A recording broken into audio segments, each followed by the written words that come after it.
there, it's Natasha and thank you so much for joining me today. I am going to be working with some of the Transfer Me sheets from Dress My Crafts today. Now these are some of their range. They have a huge range of these, so there's just a couple. These can be used for so many different purposes. It says on the back of the package that they can be used on wood, plastic, glass, leather, metal, painted surfaces, journaling cards, lots of different uses.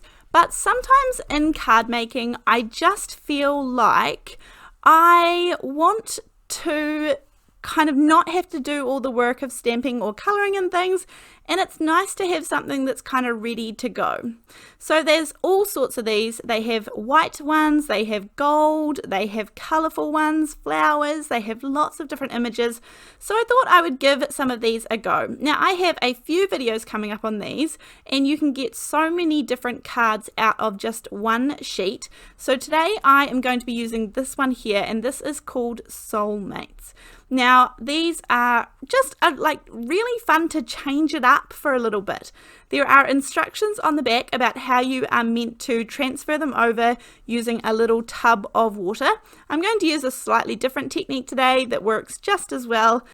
And we are going to have some really good fun today with a product that is new to me. So I haven't used these before, but as I said, I've got a few videos coming out just learning how to kind of make the most of them. And this is a really fun new thing. I love trying out new things and I love making the most of them. So these are some inks that I've picked out. Now, scattered straw, fossilized amber, squeezed lemonade, mustard seed, and old paper. And the only reasons that I picked these out are because they are similar colors to what is already in that rose little cluster there of leaves and roses.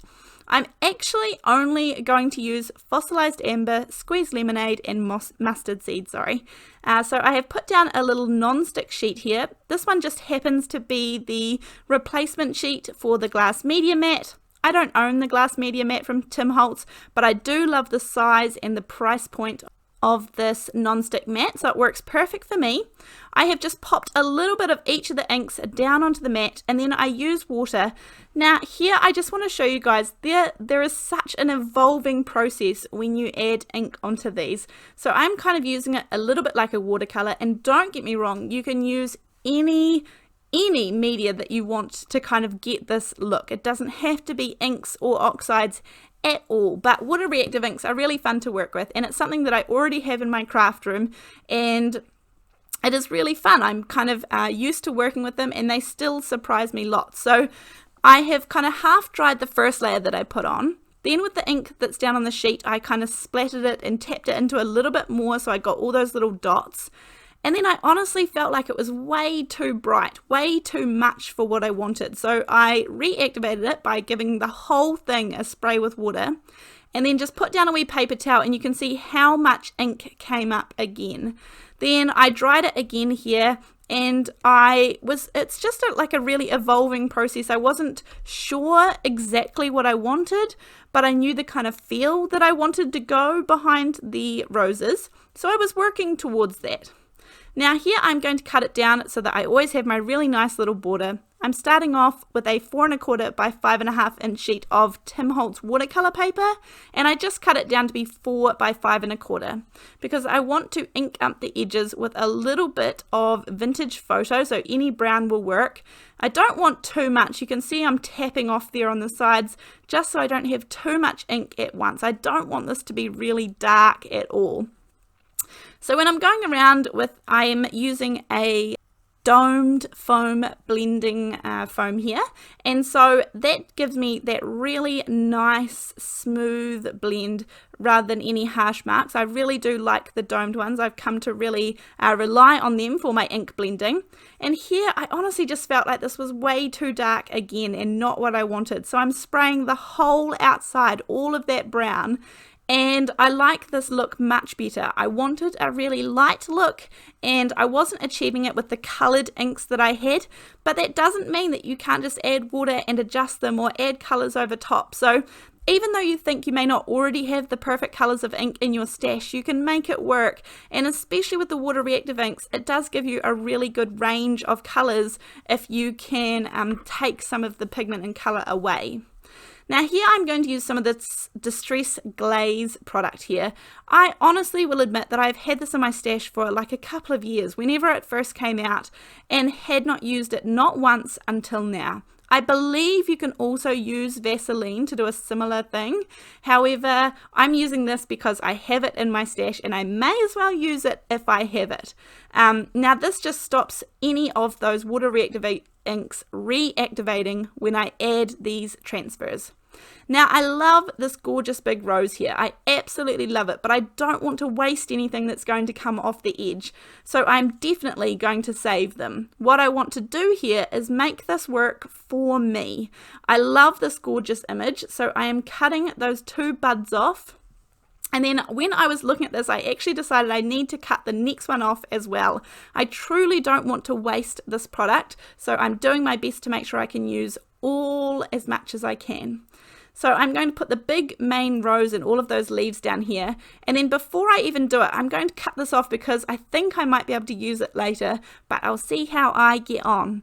So now once I have this down, and I haven't added any water, as I said, the instructions that they give you are to dip it in a little container of water for 10 seconds and then put it on your project and let it slide off eventually. However, I just put it straight down, spray a little bit of water on the back, and then sponge it gently. And I do make sure that there's a decent amount of water. You can kind of once you use these for a little bit, you get to know when they're ready to come off, but it can be a little bit impatient sometimes, so you just wait a few seconds and then you'll almost notice it start to slide, and that's when you know it is ready. So even when I just saw this, I was staring at it like, wow, gorgeous image. But I want to add on these couple of little buds and fill up that top right hand corner a little bit more. So I'm so glad that I took them off in the first place. And you just kind of cut around the image. It doesn't have to be super close. And then peel off that front little piece of plastic, pop it down onto your project, and then spray the water on in my case. And here I've got that next little bud, and I'm kind of just popping them in there, and they will honestly look like they were always meant to be there and we haven't wasted them. They didn't come off the edge. So I really like how this turned out. And there is a little lesson just here where I try and take it off a little too early. That was me being impatient, and you can see I just need to carefully kind of put the transfer down. Then this was the bit that we saved at the very beginning, and I'm going to add in that extra leaf. If I've got it, I can fill up that little bottom right hand corner, so I may as well use it. And it looks like it was always meant to be there.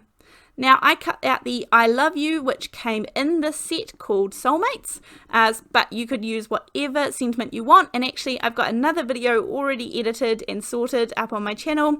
It will go live maybe a couple of days or so after this one, and I created my own sentiments and things to go on my project and didn't use any from here. So you can mix and match everything. It doesn't have to all be from the transfers. You can use your stamps and things. It's just really fun sometimes not having to create everything from scratch, and I think that's what I was really enjoying about this project. Now I am going to use some white acrylic paint. This one just happens to be the Dylusions one, but you could add some acrylic paint, or you could even use some gesso, white gesso, and water it down. I'm just going to put some little white flickers on there because this is going to be going onto a white background. And I did try and leave some little white spaces in between the yellow on the background. There are a few little white ones, but they're not super white. So a few little splashes, but I did want to make sure I covered up the sentiment so I didn't get any on there. And the great thing is, when I got a little bit of a blob there on the rose, I was able to just wipe it up nice and easily. And then I just left the card to dry. Actually, I think it ended up drying overnight because I was filming this late at night. And I have just put the 4 pieces of double-sided tape on the back here with the one little one in the middle. And that means I can line it up perfectly for my 4 1/4 by 5.5 inch card base. And this is a really gorgeous card. It was simple. The transfers are really simple to use and fun to use, and the designs are absolutely gorgeous. As I said, there are so many designs available, so go and check them out. I will have links down in the description box below if you would like to. Otherwise, I hope you enjoyed this card. Thank you so much for joining me, and I'll see you in the next video. Thanks, bye!